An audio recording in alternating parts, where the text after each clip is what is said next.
Seigneur, merci parce que tu es souverain. Et ce matin, nous élevons nos voix, nos cœurs, nos âmes pour t'adorer. Parce que tu es digne. Tu es digne, Papa.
est digne, digne, digne d'être adoré ce matin.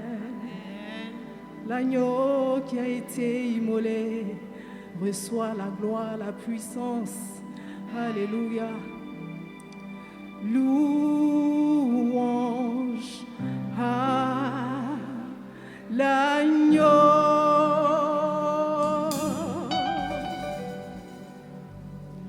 Louange à l'agneau.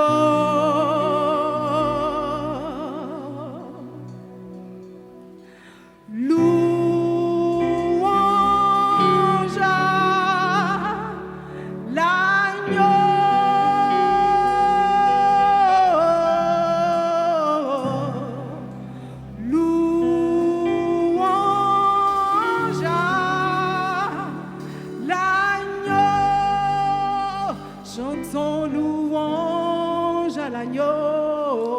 Louange à l'agneau. Louange à l'agneau.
louange à toi, Jésus.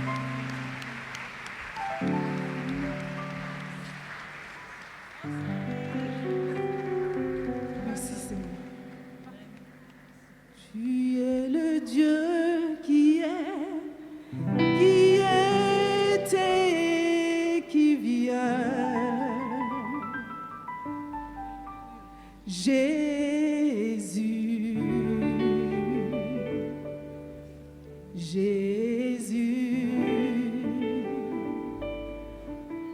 en toi je crois, ma vie est dans tes mains. Oh, Jésus, tu es le Dieu des miracles. Tu es Yahweh, tu es Yahweh,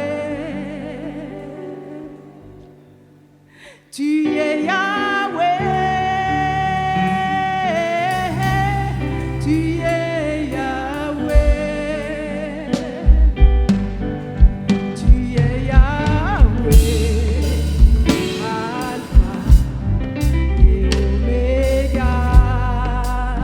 Oh, tu es Yahweh, Alpha et Omega. Tu es Yahweh,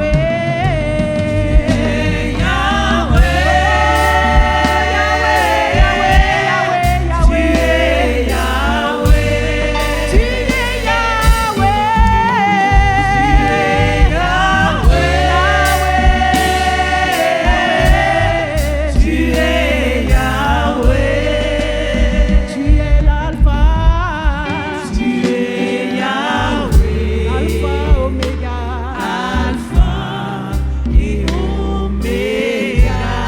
Tu es Yahweh,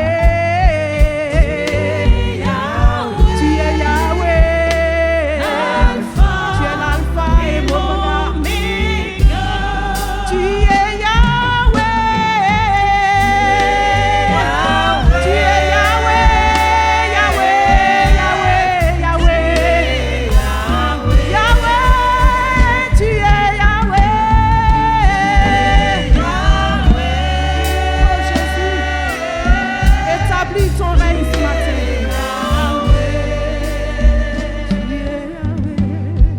Tu es Yahweh, Alpha,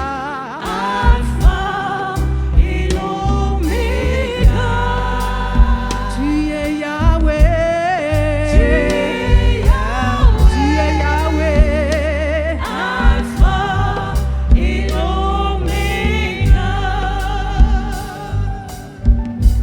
Alléluia.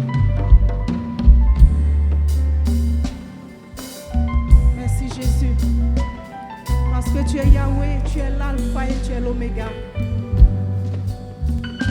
Seigneur, établis ton règne parmi nous. Établis ta souveraineté, Seigneur. Prends la place qui t'est due dans nos vies, dans nos cœurs. Merci.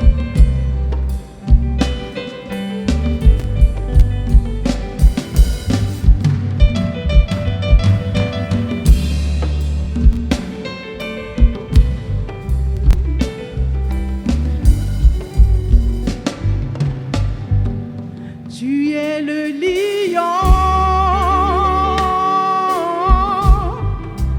de Judas. Tu es le lion de Judas. Tu es Yahweh, Alpha et Omega. Oh, tu es Yahweh, Alpha et Omega.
Béni soit ton nom ce matin.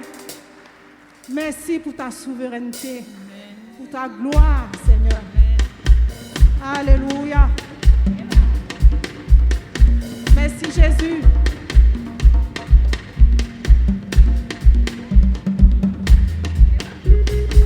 Souba.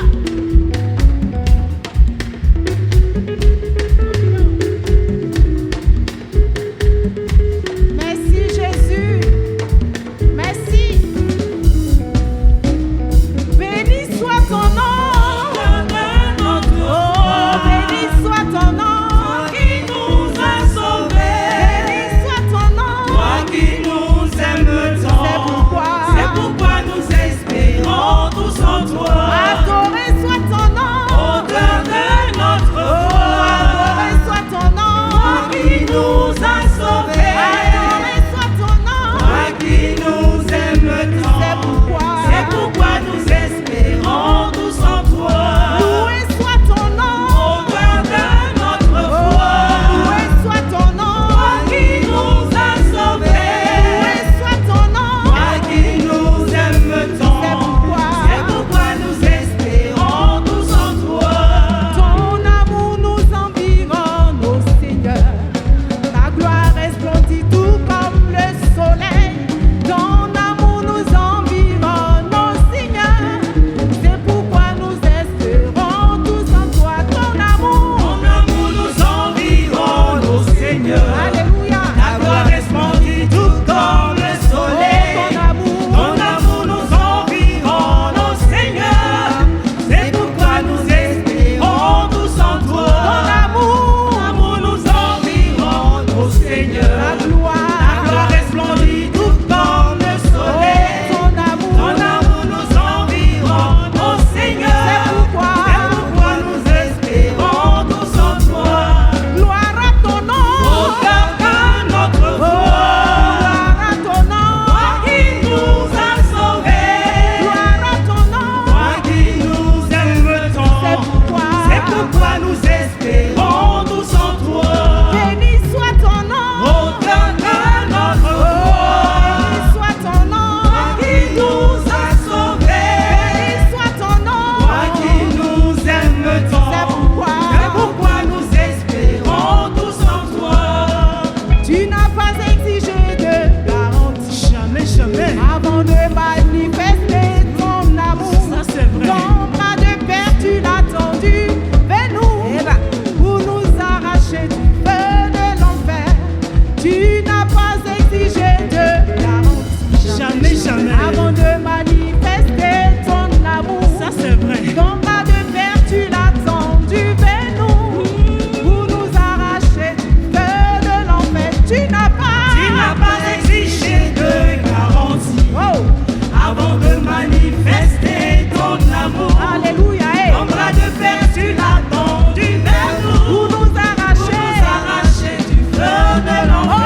Jésus est roi. Asseyons-nous, frères et sœurs, s'il vous plaît.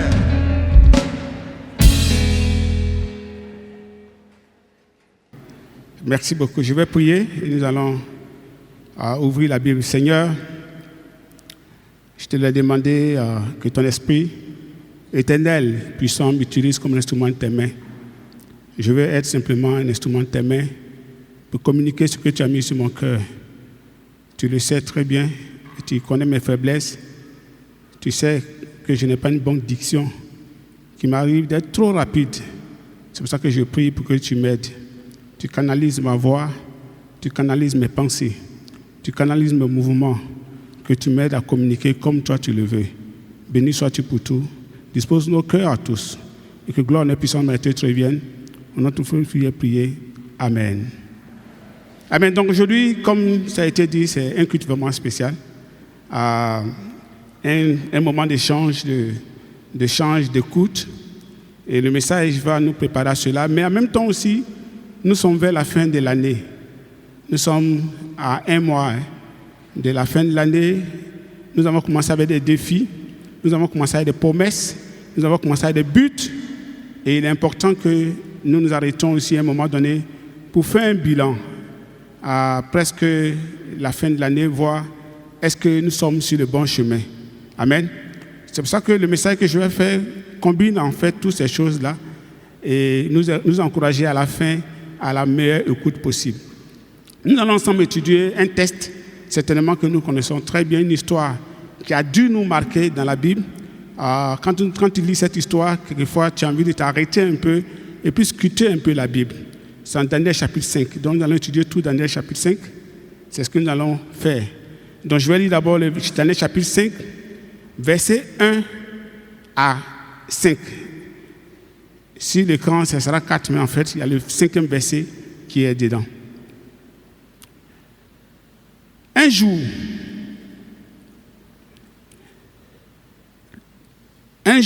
le roi Balthazar organisa un banquet en l'honneur de ses 1000 dignitaires et s'est mis à boire du vin à leur présence. Excité par le vin, Balthazar ordonna d'apporter les coupes d'or et d'argent que Nabuchodonosor, son père, avait rapportées du temple de Jérusalem. Il avait l'intention de s'en servir pour boire, lui et ses hauts dignitaires, ses femmes et ses concubines. Aussitôt, on apporta les coupes d'or qui avaient été prises dans le temple de Dieu à Jérusalem. Et le roi, ses hauts dignitaires, ses femmes et ses concubines s'en servirent pour boire. Après avoir bu du vin, il s'est mis à louer les dieux d'or, d'argent, de bronze, de fer, de bois et de pierre. Et le dernier verset n'est pas sur votre écran, mais c'est le verset 5. En ce moment-là, apparut soudain devant le candélabre les doigts d'une main humaine qui s'est mis à écrire sur le plâtre du mur du palais royal. Le roi vit cette main qui écrivait. Amen. Donc, comme j'ai dit, on a déjà lu ça. Et certainement, on a été intrigués. On se posait des questions sur cette histoire-là. C'est pour ça que le titre de mon message, si on revient pour la première page du PowerPoint, la première page, c'est écrit « Le doigt de Dieu a écrit, le temps des bilans est là. » Le doigt de Dieu a écrit, le temps des bilans est là. Le doigt de Dieu a écrit. Un doigt est apparu pendant qu'ils étaient en train de festoyer, et ce doigt est venu seul et a commencé à écrire sur le mur. Voici ce qui s'est passé.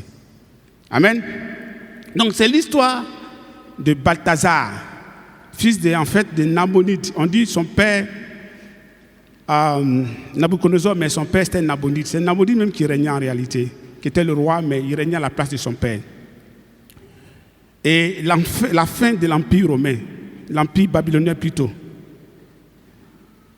Les commentaires disent que les événements de ce chapitre ont eu lieu en 539.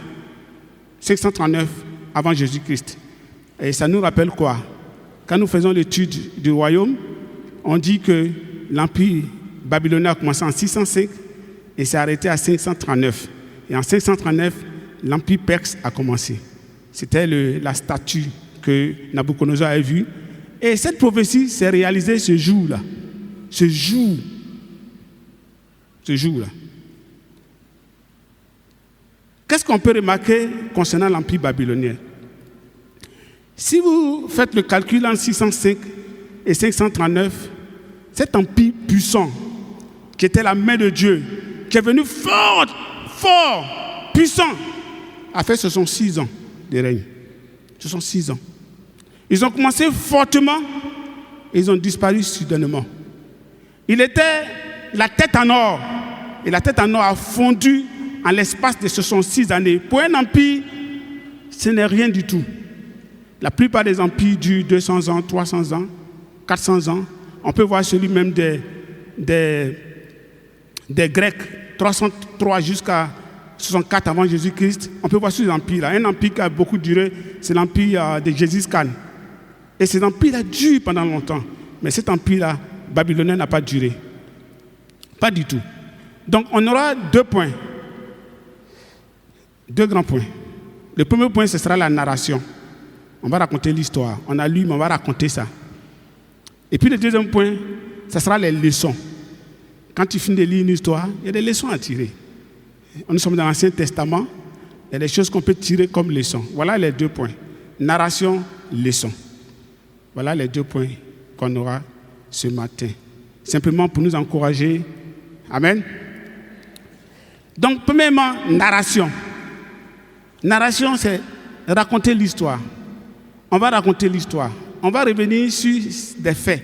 Pourquoi? Qu'est-ce qui est arrivé en réalité? Je vais épargner le moment où cet empire a commencé depuis les rois, qui a commencé fortement, qui était l'instrument de Dieu. Pourquoi cet empire n'a pas duré? A subsisté seulement 6 ans. En fait, même ils ont connu en réalité 3 rois, ou 2. Nabucodonosor, Nabonide et son fils. Pourquoi? Pourquoi on peut commencer fortement, puissamment, et puis on s'éteint tout à coup? Comment même on peut appliquer ça à notre mouvement, qui était puissant, a commencé fortement, et si on ne prend garde, qui peut s'éteindre? Ce sont des leçons qu'on peut apprendre. Qu'est-ce qui peut faire qu'on peut commencer puissamment, et puis un jour, tout est parti? Cette histoire peut nous apprendre beaucoup de choses.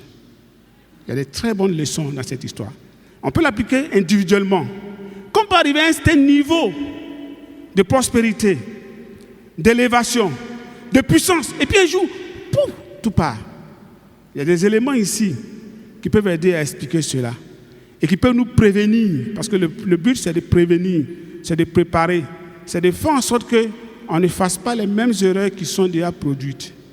Celui qui n'apprend pas des erreurs du passé répète les mêmes erreurs et va à la ruine. Donc voilà à peu près le but de cette histoire, de ce message. Nabucodonosor a été l'instrument de Dieu puissamment, mais après, malheureusement, ses enfants n'ont pas pu maintenir cela. Donc d'une manière ou d'une autre, on peut être un instrument de Dieu, mais pour faire quoi en réalité? Jéroboam a été utilisé comme instrument de Dieu pour punir Salomon. Jéroboam était un instrument de Dieu pour punir Salomon.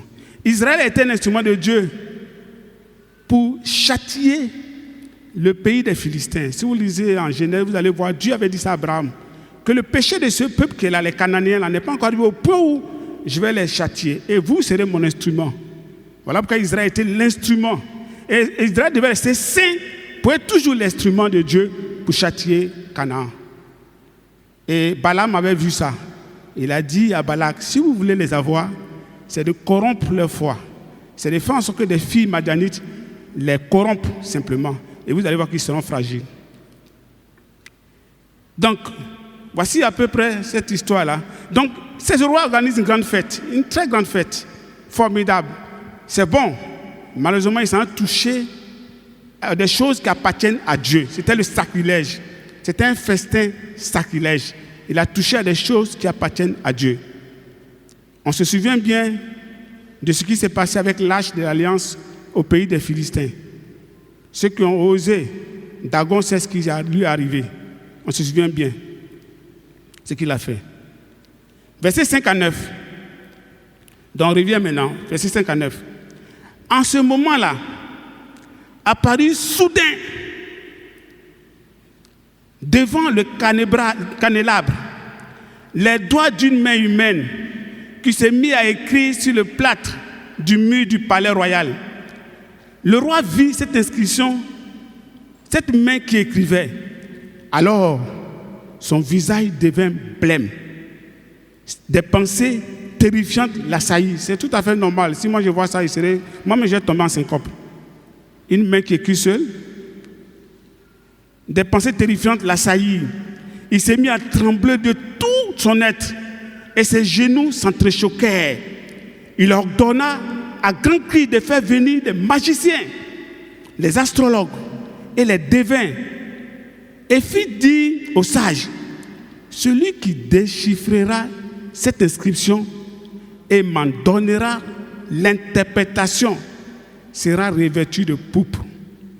On lui mettra une chaîne d'or au cou et il partagera le gouvernement du royaume avec 2 autres hauts fonctionnaires. Tous les sages du roi entrèrent dans la salle, mais aucun d'eux ne put déchiffrer l'inscription, ni en faire connaître l'interprétation au roi. Alors, le roi Balthazar fut encore plus effrayé. Il pâlit davantage et ses hauts dignitaires furent très troublés.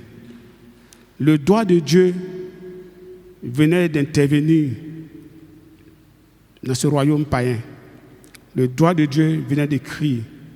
Pourquoi? Ça, c'est une question à laquelle on trouvera une réponse tout à l'heure. Verset 10. À partir du verset 10 à 16. Quand la reine mère fut informée, ça pouvait être sa mère, comme ça pouvait être aussi peut-être son épouse. Quand la reine mère fut informée, mais c'était sa mère, de ce qui se trouvait, troublait le roi et ses hauts dignitaires, elle pénétra dans la salle du festin. Elle prit la parole et dit: que le roi vive éternellement. Ne te laisse pas terrifier par tes pensées et que ton visage ne pâlisse pas ainsi. Il y a dans ton royaume un homme en qui réside l'esprit des dieux saints. Ce n'est pas la première fois qu'on dit ça, de Daniel. Du temps de ton père, on trouva en lui une clairvoyance, une intelligence et une sagesse pareille à la sagesse de Dieu. C'est comme ça que nous, on doit nous voir en tant que disciples de Jésus. Amen. On doit voir en nous des gens qui ont une clairvoyance, une sagesse exceptionnelle. Aussi, le roi Nabuchodonosor, ton père, l'a-t-il établi chef des mages, des magiciens, des astrologues et des devins. Car cet homme, Daniel, que le roi a nommé Belsalstar, possède un esprit extraordinaire. C'est cet esprit que nous on possède. Amen. De la connaissance et de l'intelligence qui vient de la parole de Dieu pour nous. Amen. Pour interpréter les rêves, trouver la solution des énigmes et résoudre les problèmes difficiles. Que l'on appelle donc Daniel. Donc vous remarquez que Daniel n'était plus à cette cour-là, cette cour royale. Daniel n'avait plus 15 ans, 20 ans. Hein. Quand ils ont pris Daniel, on dit qu'il était jeune. Bon, je suppose qu'il avait 15 ans. Ce sont 6 ans, mais ce sont 5 ans après. Regardez quel âge il avait. Il était vieux. Il n'était pas un jeune homme. Il a vu beaucoup de choses.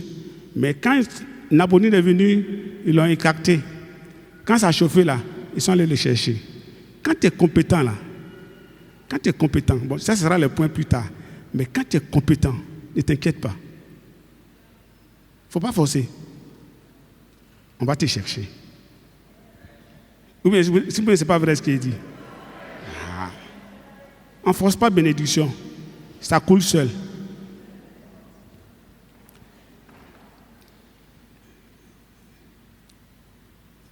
Désolé. Aussitôt, Daniel fut introduit en présence, verset 13, en présence du roi. Celui-ci prit la parole et lui dit, « Es-tu Daniel qui fait partie des exilés de Juda ?» Ça m'a étonné. Ils l'ont oublié ou bien quoi? Que le roi, mon père, a amené de Juda. J'ai entendu dire que l'Esprit de Dieu réside en toi. Ils interprètent, comprennent mal. C'est l'Esprit de Dieu réside en nous. Et que tu possèdes une clairvoyance, une intelligence et une sagesse extraordinaire. Or, on vient de m'amener les sages. Les voilà qui sont là. Les magiciens. Pour lui, ces inscriptions et m'en faire connaître l'interprétation. Mais ils n'en ont pas été capables. On m'a dit que toi, tu peux donner des interprétations et résoudre les problèmes difficiles. Si donc tu es capable de lire cette inscription et de m'en faire connaître l'interprétation, tu seras revêtu de pourpre.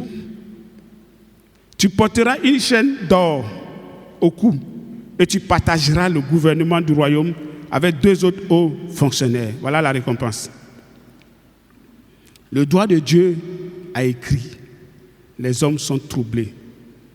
Qu'est-ce qui a été écrit? Seul un homme que Dieu a inspiré pouvait interpréter. Amen. Regardez l'attitude de Daniel. Daniel était fatigué de ces gens-là. Si vous voyez l'attitude, en fait, il était fatigué d'eux. Il a insisté pour qu'ils changent. Il a fait ce qu'il pouvait faire pour les aider à être meilleurs.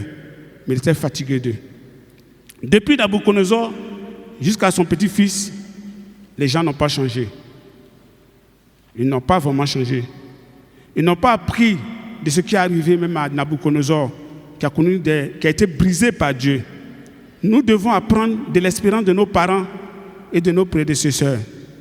C'est ça les adolescents, les étudiants, apprendre d'eux en matière de relations frères et sœurs, en matière de priorités, en matière de manque de foi.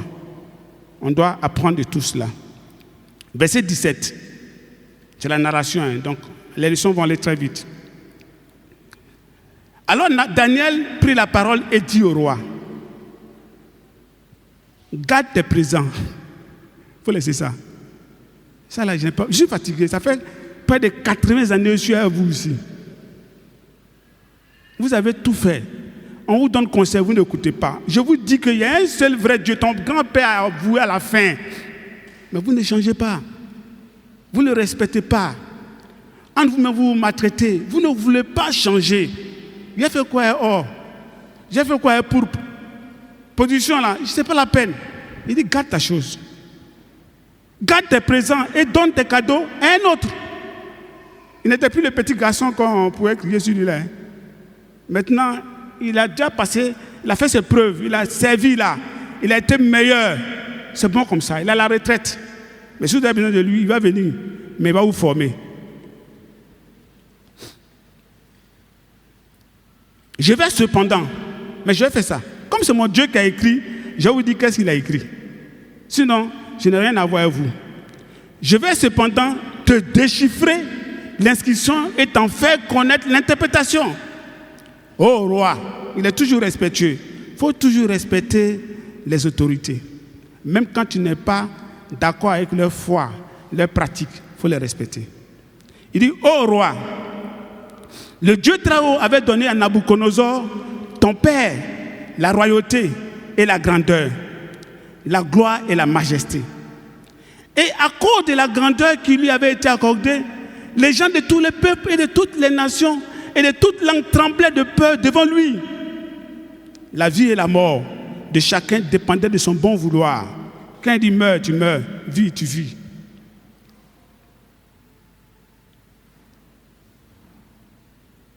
Il élevait et abaissait qui lui plaisait. Verset 20. Mais lorsque son cœur s'enorgueillit et qu'il s'endurcit jusqu'à l'arrogance, Ça, c'est un point. J'ai souligné ça dans mon... Vous savez pourquoi j'ai souligné ça? Nous avons tous des formes d'orgueil. Tout le monde.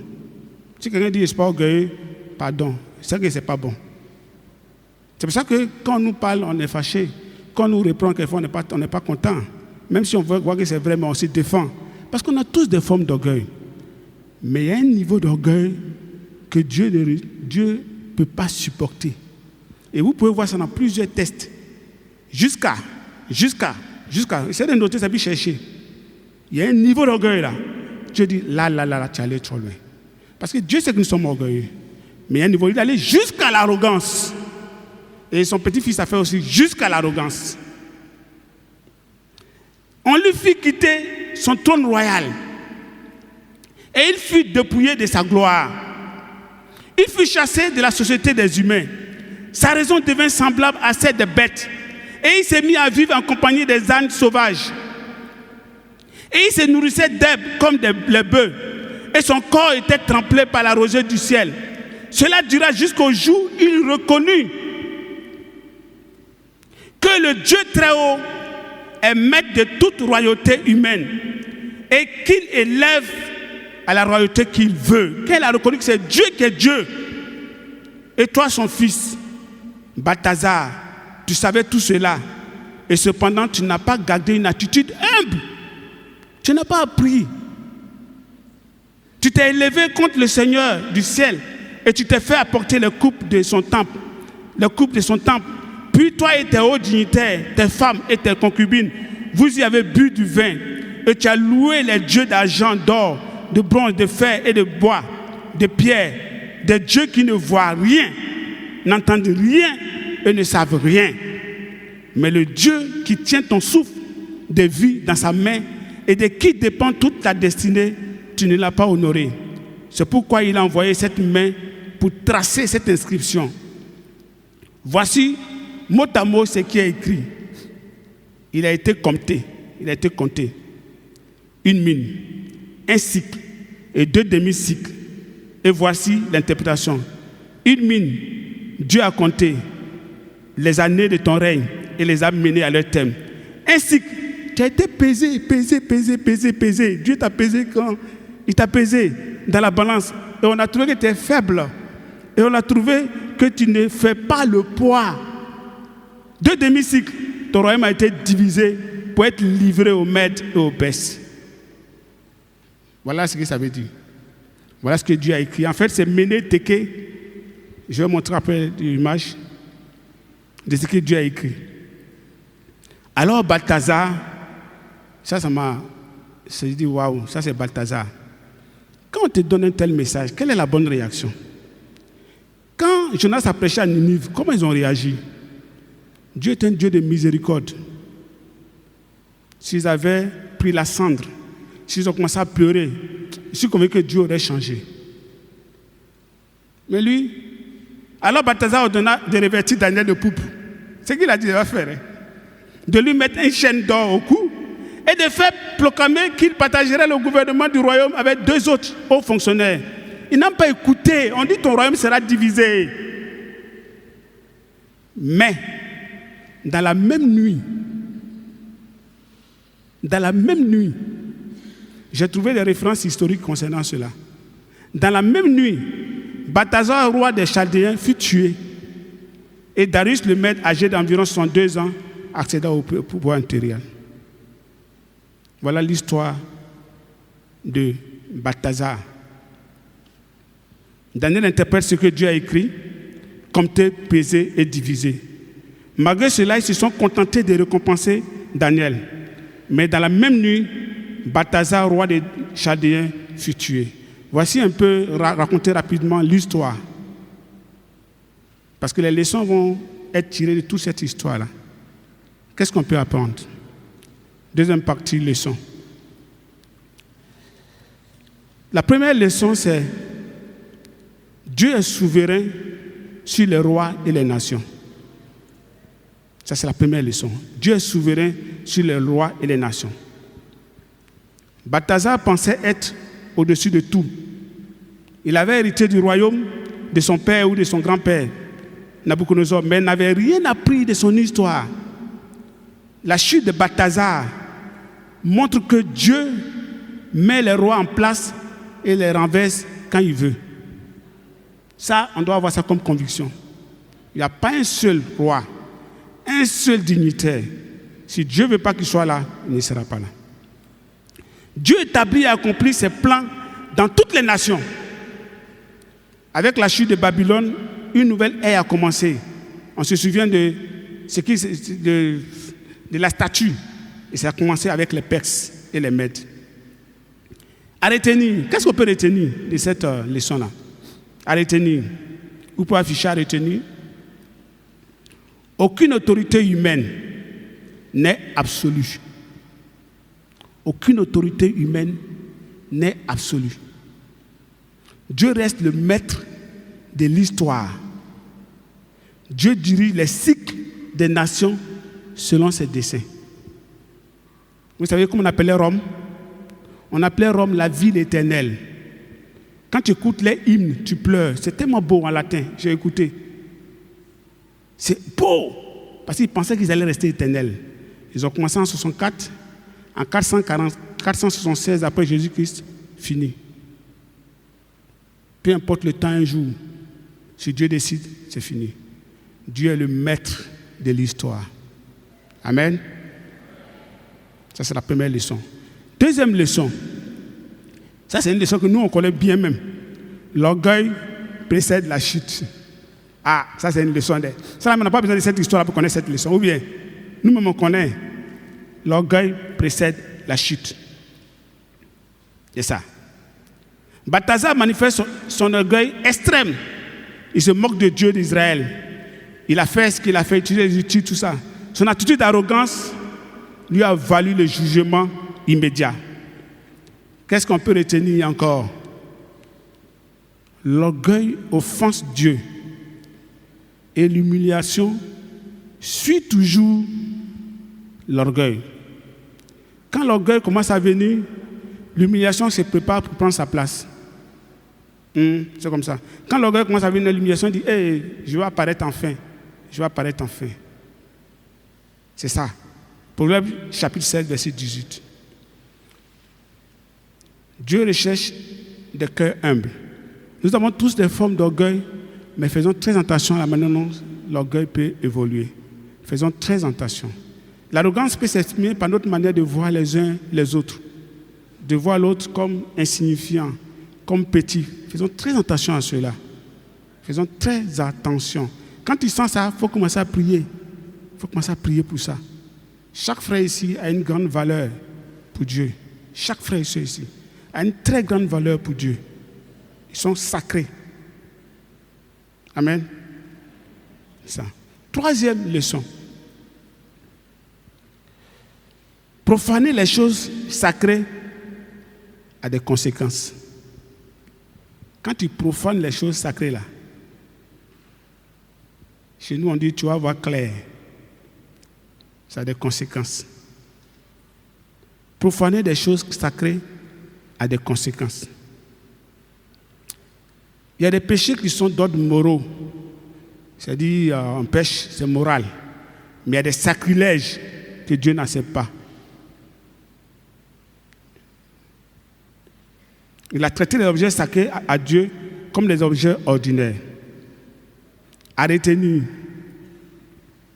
Ce qui est consacré à Dieu doit être traité avec respect. Que ce soit un lieu, un objet, un ministère. C'est ça, non? Les évangélistes, les anciens, les enseignants, les diacres, c'est un ministère. Doit être traité avec respect. Parce que Dieu dit, c'est moi qui ai instauré cela. Il dit que c'est moi qui ai donné, c'est moi qui les ai donnés pour vous. On doit les traiter avec respect. Ou même notre propre corps. Notre corps, comment? C'est le temps de Saint-Esprit consacré. On doit traiter avec respect, donc on peut s'habiller n'importe comment, n'est-ce pas? Ou bien, on peut exposer nos corps, non? Prendre des photos ici, choses pour mettre ici, choses, TikTok. On nous voit partout. C'est notre corps. C'est pour Dieu. Dieu dit, ton corps maintenant m'appartient. Et puis nous, on traite ça n'importe comment. On expose ça. Tu dis, attends, tu traites ma chose là comment? Tu dois traiter avec respect. Que ce soit aussi nos promesses dans le mariage, c'est sacré.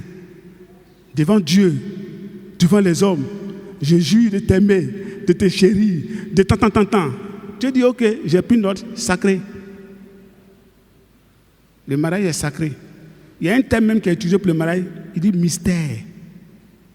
Bon, comment ça se passe, je ne sais pas.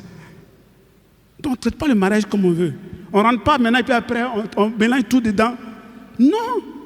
S'il dit que l'homme ne sait pas ce que Dieu a uni, faisons très attention. Qu'est-ce dit l'homme là?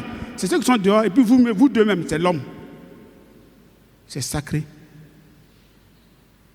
Les promesses, les offrandes que nous faisons, c'est sacré. Ou bien les offrandes ne sont pas sacrées. Sacrées même. Parce que ça sert pour la maison de Dieu. C'est sacré. On s'est engagé. On a dit Jésus est mon Seigneur et mon Sauveur, Seigneur de mon argent. Où en es-tu avec tes offrandes? Les offrandes même normales que tu dois donner, c'est ce qu'on appelle la dîme. Où est-ce qu'on en est? Est-ce qu'on paye? Est-ce qu'on donne? Ça n'a rien à voir avec les dirigeants. Ça a à voir avec toi et puis Dieu. Parce que tu as fait un vœu à Dieu que Jésus est ton Seigneur et ton Sauveur. Et il est Seigneur de ton argent. Ça là, nous tous on a dit ça. Hein? Ou bien quand on a fait nos têtes comme ça, on a dit que Jésus est Seigneur de mon argent. C'est sacré. Donc on ne joue pas avec ça. Quand moi j'ai mis l'argent de Dieu dans une enveloppe, il n'a qu'à voir, je ne sais pas quoi. Je ne touche pas. En fait, je ne peux pas. Ça fait peur même de toucher. Je ne sais pas comment vous vous sentez, mais ça fait peur de toucher. C'est sacré. Parce qu'il a déjà dit c'est pour lui. C'est sacré. Amen. Les offrandes de reconnaissance, on en est où? On peut donner des chiffres en gros. Mais si on dit en détail, toi seul et puis Dieu, toi tu en es où? En un mois, c'est encore possible. En un mois, tout peut changer. Tu décides aujourd'hui. Tu dis, j'ai fait une promesse. J'ai fait quelque chose de sérieux. C'est sacré à Dieu. Je vais honorer ma promesse. Moi, nous, on a fait une promesse. On a mis la balle à haute. On va se battre quand on va terminer. Enfin, mais moi, non, vous ne pouvez pas imaginer ce qu'on va faire. On va se battre. On termine. Mais la barre qu'on a mis, on a mis même. On est en train d'avancer. Mais nous, on sait qu'on va écraser. Par la force et la puissance de Dieu. Et par notre volonté et nos efforts. Donc, toutes ces choses sont sacrées. Amen. 4e leçon. Dieu avertit avant de punir, avant de juger. Dieu ne va pas venir, il avertit toujours. Ça, c'était mon père. Mon père, quand mon père dit, tu me verras, il fallait dormir. Il fallait te promener quand la nuit tu viens doucement venir te cacher, venir te coucher. Il va te réveiller pour te frapper. Quand c'est sorti là, tu vas faire comment même pour que ça n'arrive pas? N'oublie pas, hein? Il peut même jouer à toi. Mon père jouait à nous. Moi, il jouait à moi. Ludo, tout ça. Il aime jouer au Ludo. Il aimait jouer au Ludo. Je vais jouer au Ludo, je vais les gars me moquer de lui. À la fin, si ça doit être fait, ça va être fait. C'est comme ça. Donc Dieu avertit toujours avant de juger. Il avertit pourquoi? Parce qu'il veut amener à changer. C'est ça, n'est-ce pas? L'écriture, ce qui a été écrit, c'est Méné, Tekel, Uphazine. C'était écrit pour avertir. Ils auraient pu se repentir là même. Ézéchiel, ça fait ça, non? On dit, toi, tu vas mourir. Quand la fin de pleurer, Seigneur, va pitié de moi. Ésaïe est revenu, il dit, bon, c'est bon, il faut te taire. Il ajoute encore des années. Le cœur de Dieu est extraordinaire. Si nous me fond devant les gens qui pleurent, et Dieu alors? Tu as décidé à faire des choses, et puis quand tu vois pleurer, maintenant, tu dis, bon, c'est bon. Mais Dieu, mais eux là, ils pensaient qu'il allait toujours régner. C'est pour ça qu'il a donné ce qu'il lui a donné à Daniel. La même nuit, il a été enlevé. Même dans le jugement, Dieu prend la peine de prévenir par un signe, toujours. Beaucoup d'entre nous, on a été prévenus, nous tous. On a été de jouer avec le feu. On va ici, on n'est pas là. On est disciple, on n'est pas disciple. On danse ici, on est là un peu. On va manger un peu là-bas. On vient chez le royaume de Dieu. Ton balançoir que tu fais là, Dieu te regarde, il t'avertit. À un moment donné, ton pied va se coller quelque part, puis c'est fini, tu es resté là-bas. Il faut faire très attention. Dieu nous avertit toujours. À retenir, Dieu avertit avant d'agir. Il laisse du temps pour la repentance. Parce qu'il veut la repentance, il laisse du temps. Cinquièmement, le péché devient plus grave quand on refuse d'apprendre du passé. Ah non, nous qui savons des choses là, pour nous les graves, on nous juge Dieu. Parce que nous on sait beaucoup de choses. L'histoire de nos parents, les adolescents, l'histoire de l'église, vous savez tout ça. Ne répétez pas les mêmes erreurs que nous. Daniel rappelle à Balthazar que Nabuchodonosor avait été humilié. Il lui a dit, mais ton père là, a été humilié. Il a changé. Toi, tu ne changes pas. Il connaissait cette histoire-là lui-même. Mais il n'a pas appris de cette histoire, de ce qui est arrivé à son père, Nabuchodonosor. Apprenons de l'histoire. Apprenons cela. À retenir, l'histoire est un maître. Ignorer les expériences des autres nous conduit à répéter leurs erreurs. Quelquefois, il faut écouter ce que les autres disent. Je suis passé par là. J'ai été adolescent. J'ai été étudiant. J'ai été ceci. C'est important de savoir ça. Moi aussi, j'ai été en amitié spéciale. Pour vous que vous faites là, ce n'est pas intéressant. Ce n'est pas bon, c'est dangereux. Dis non, le temps a changé. Vous n'aviez pas portable à l'époque. Votre amitié spéciale, c'est 4 vous faisiez pour vous donner. 4 SMS, c'est la même chose. Le cœur de l'homme, c'est le cœur de l'homme. Il faut apprendre. 6. Il reste 2. Le monde peut reconnaître la sagesse de Dieu en toi. Le monde peut reconnaître la sagesse de Dieu en toi. Daniel a été fidèle et intègre. Et il a été sollicité pour interpréter l'Écriture. Ils ont vu en lui que c'était un homme sage.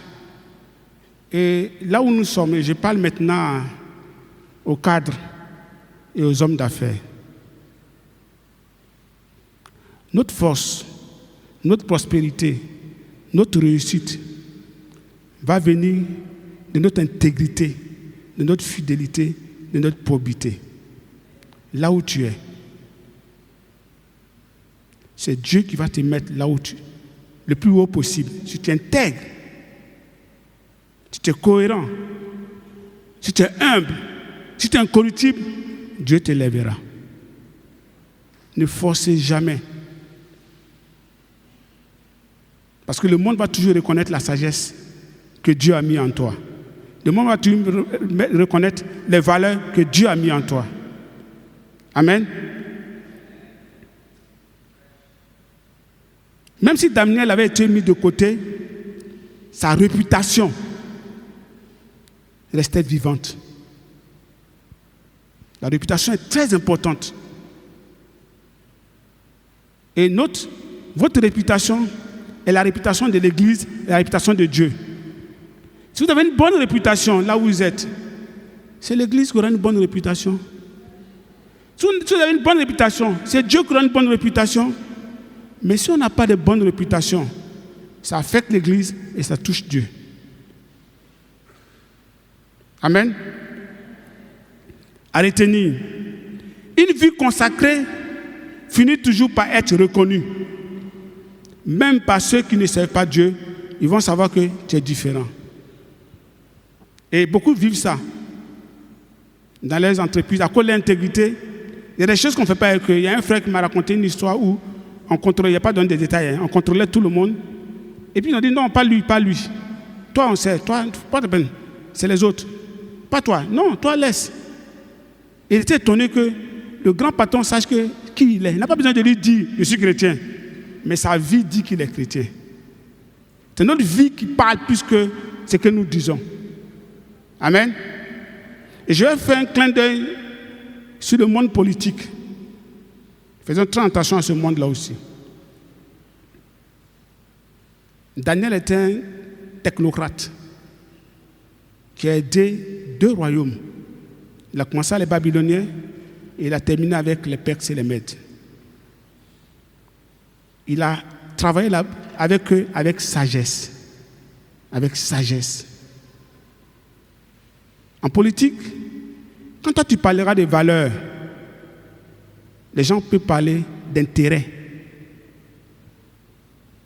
Quand tu parleras de développement réel, ils peuvent parler d'enrichissement. Quand tu parleras d'égalité et d'équité, ils vont parler de domination. Voilà pourquoi nous devons faire très attention. 7e leçon, pour terminer. Le jugement de Dieu peut être soudain. Dieu peut nous surprendre. Pendant qu'on est en train de danser là, Dieu peut nous surprendre. Pendant qu'on est en train de yoyoter, Dieu peut nous surprendre. Pendant qu'on est en train de penser, oh, c'est bon pour moi, Dieu peut nous surprendre. Comme on ne sait pas, on ne connaît pas le calendrier de Dieu. Non, on doit faire attention. Personne ne connaît le calendrier de Dieu. Mais Dieu connaît tous nos calendriers, nous tous. Mais nous, on ne connaît pas son calendrier. Or, c'est lui qui peut agir dans nos calendriers. On doit faire très attention. Le même jour, Balthazar a été tué. Arrêtez-vous. Quand le temps de Dieu arrive, tout peut changer en un instant. Tout peut changer en un instant. Quand le temps de Dieu arrive, tout peut changer en un instant. Mais j'aime de l'autre côté aussi. Quand le temps de Dieu arrive pour toi, bonbon là, tout peut changer en un instant. Ou bien, tout peut changer. Maintenant, quand ça change aussi, il ne faut pas oublier les anciens amis. Il ne faut pas oublier les gens qui ont aidé. Il ne faut pas oublier l'Église. L'Église construit des hommes. Moi, j'ai travaillé dans le ministère du campus, et c'est ce que l'Église fait. Il y a des mariages où je pleure. Parce que je me souviens de ce jeune homme, quand il est venu, soit à Boba Djamé, je l'ai vu fébrile, fragile. Et puis aujourd'hui, c'est un homme. C'est l'Église qui fait ça. Mais il faut on oublie, hein. On oublie que c'est l'Église qui nous a fabriqués. Bon, désolé si j'ai employé ce mot, mais l'Église nous a fait, nous a encouragés, nous a donné des valeurs. On est des médecins avec des valeurs, des ingénieurs avec des valeurs. On oublie ça, on oublie vite même. L'Église nous construit. Si ce n'est pas l'Église, on allait avoir un enfant, on allait arrêter les études en 3e année. Ou bien, oui, si ce n'est pas l'Église, il y en a qui allaient dire, bon, mes parents souffrent. Il a passé le concours de CAFOP. Oui, moi j'en ai vu. Un jeune homme. Son père lui a dit, son oncle, il était orphelin. La seule chose que peut te faire pour toi, c'est gendarmerie. Il pleurait comme ça. Je l'ai encouragé, je l'ai envoyé chez Van de Roux. Moi, mais j'ai oublié cette histoire. Van de Roux qui m'a rappelé plus tard. Et puis il l'a encouragé, on l'a aidé. Il est devenu ingénieur après.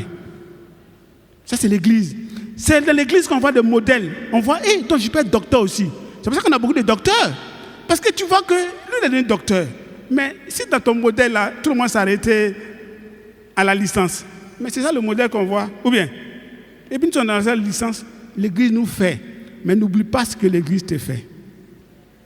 Ce matin, le doigt de Dieu a écrit le temps des bilans. Quel est le bilan que tu fais de cette année? Dieu a compté, pesé. Ne laisse pas te diviser. Quel est le bilan qu'il fait de nos vies, de nos relations, de notre amour pour lui? Quel est le bilan pour cette année, ton engagement pour la mission, pour les offrandes? Quel est le bilan? En tant que disciple de Jésus, quel est le bilan? En tant que père ou en tant que mère, quel est le bilan? En tant que femme, quel est le bilan? En tant que mari, quel est le bilan? En tant que formateur, quel est le bilan? En tant que formatrice, quel est le bilan? En tant qu'Église, nous devons veiller à ce que notre mouvement tienne longtemps. Notre mouvement doit tenir longtemps. C'est l'orgueil qui détruit tout. Je vous dis, c'est l'orgueil. C'est ça qui a détruit ce royaume. On doit tenir longtemps. Amen. On doit garder la tête tranquille. On doit garder ça tranquille. Amen. N'oublions pas, tout à l'heure, nous avons un temps d'écoute et de parole. On doit construire quand nous parlons, avec humilité. On doit chercher l'unité, on doit chercher l'harmonie quand nous parlons. On doit parler avec maturité. Avant de chercher à enlever la paille dans l'œil de l'autre, vous pensez qu'il y a pour aussi, hein? Faisons très attention. Ce n'est pas pour museler, c'est nous encourager à parler avec maturité. Que Dieu nous bénisse et à Dieu soit toute la gloire.